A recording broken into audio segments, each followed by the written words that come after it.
Thank you, Mr. Woodard. You did leave me with some fun stuff to talk about.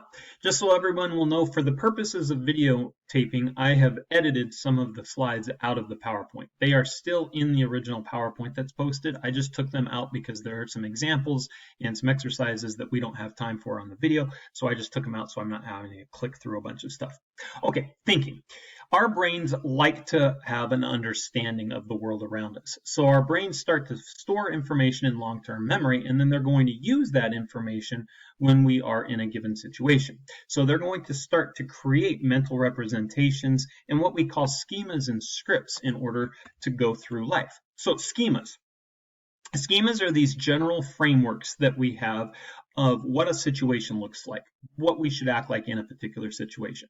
So if we are going to a horror film, we know what that horror film probably is going to contain in some way, shape, or form. We know what to expect. We know what to expect when we go to a wedding. We have a schema for it. Elementary school teachers are famous for using the term schema when they're teaching the young ones how to read.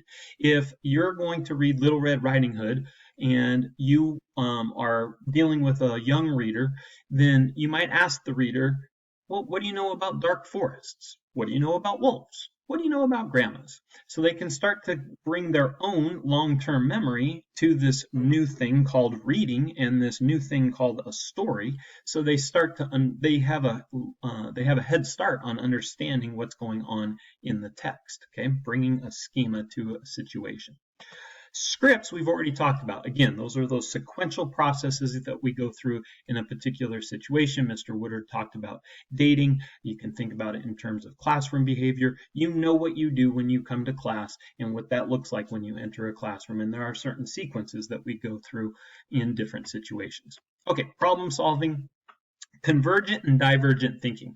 One of these is not better than the other, although divergent thinking can help us in certain situations so that we don't get too trapped into a particular way of doing things. And I'll talk some more about that a little bit later on. Convergent thinking is when you're looking for one right answer. It's a good thing when you're taking a multiple choice test to have convergent thinking. You need to find that one answer. Divergent thinking, though, is more of like your essay test. So if you're writing an essay, you might need to think of different things that you need to incorporate in that essay. For my little example that's going to run through a few of these slides, I'm going to talk about vegetables freezing in the late fall. So late fall hits and we start to get some frost going, and so people get worried about their tomatoes. A convergent thinker might think, okay, I always have to cover up my tomatoes. I always use this particular blanket to cover up my tomatoes. A divergent thinker might think, okay, my tomatoes might freeze tonight. I've got that blanket, I can cover them up. Or I've got this outlet, I could put a heat lamp over them. Or I wonder if I could transplant them and actually bring them inside in a pot. So they start to think of different ways of approaching a possible or a given situation. Okay, selecting a strategy. Algorithms and heuristics. Mr. Woodard talked about algorithms and heuristics, or he mentioned those terms in the last video. An algorithm is going to be a procedure that always gives you the right answer. Just think in terms of a formula in math. Next chapter, we're going to be looking at things like standard deviation. There are certain things that we have to plug into an equation in order to always get the correct answer. Okay? Opening a combination lock is a perfect example. A master lock, we know there's going to be those three numbers, got to turn it the right direction, you have to go around the number that second time. We know the process, the algorithm to open up that combo lock. Heuristics are more like these rules of thumb. They work often, but they don't always work. Mr. Woodard talked about the representative heuristic with the gentleman wearing a tie and suit and reading poetry. A heuristic, again, our brains bring information to a given situation and they like to go to that information right away. And so a heuristic might say, oh, that guy must be a college professor.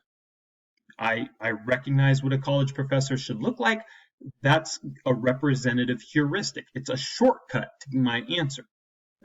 Now, heuristics like the early bird gets the worm or slow and steady wins the race. Sometimes they work, sometimes they don't. A couple of good examples on the next slide here. A cheat code. It's an algorithm, right? Every time I put in that cheat code into the video game, I'm always going to be able to get to that next level. However, I might have the heuristic. Oops, sorry. There we go.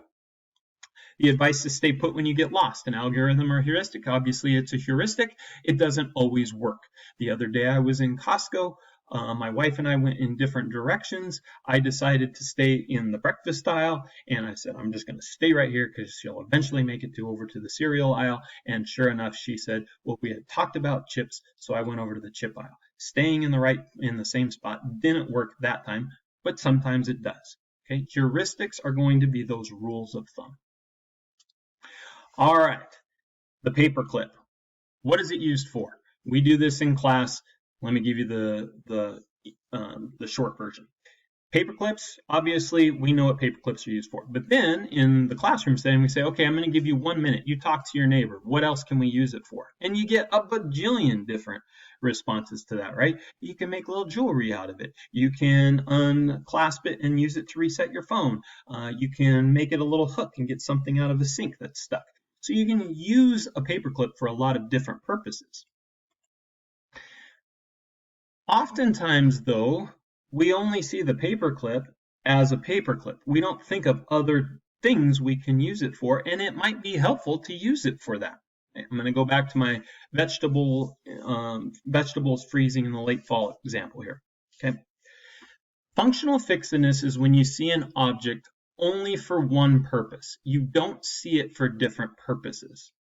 And if I see a paperclip and I've got a clog in my sink and a paperclip sitting right here, I go, I don't have anything that I can use to unclog this sink. All there is a paperclip. I can't use a paperclip. You don't use that for unclogging the sink. Somebody that doesn't have that functional fixedness might say, well, why don't you take the paperclip and unhook it, and you can kind of fold it into, or manipulate it into a hook. Okay, mental sets, when you approach a situation in one way, because that's always the way that it's worked. I've got a clogged sink. I know that I have to go and I have to get that little snake thing from the shop, because that's how I've always unclogged the sink. Going back to the vegetables. If my vegetables are going to freeze and I see the weather report, my mental set might be, oh, I have to go out and cover up the vegetables. That's the way that I always do it. Okay. Unfortunately, I don't really have anything else around. All I've got is this little mister that waters the vegetables. Okay, and that only waters the vegetables. Okay. Functional fixedness says that mister there only waters the vegetables.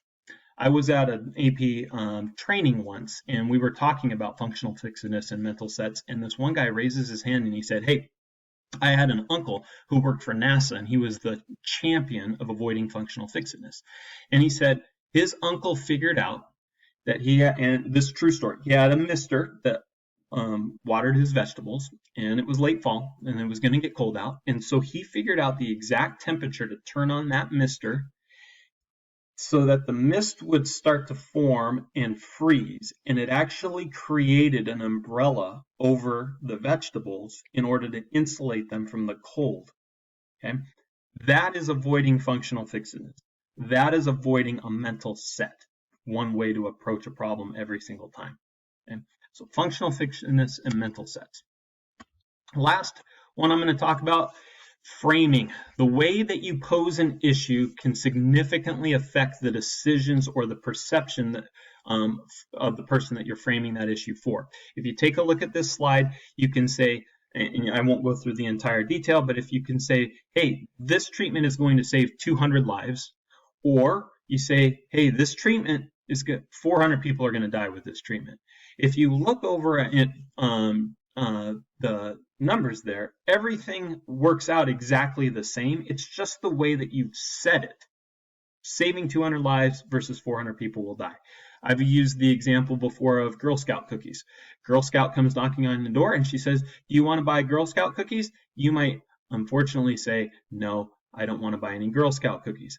But if she comes up to you and she says, hi, would you like the Thin Mints or would you like the Samoas? She's framed the question differently, and it's hard to say, well, no, I don't want either one of them. It's like, well, Samoas kind of sound good. So she's framed the question differently. Okay, I bet Mr. Widow reviews this just a little bit, and then he's going to talk about the acquisition of language.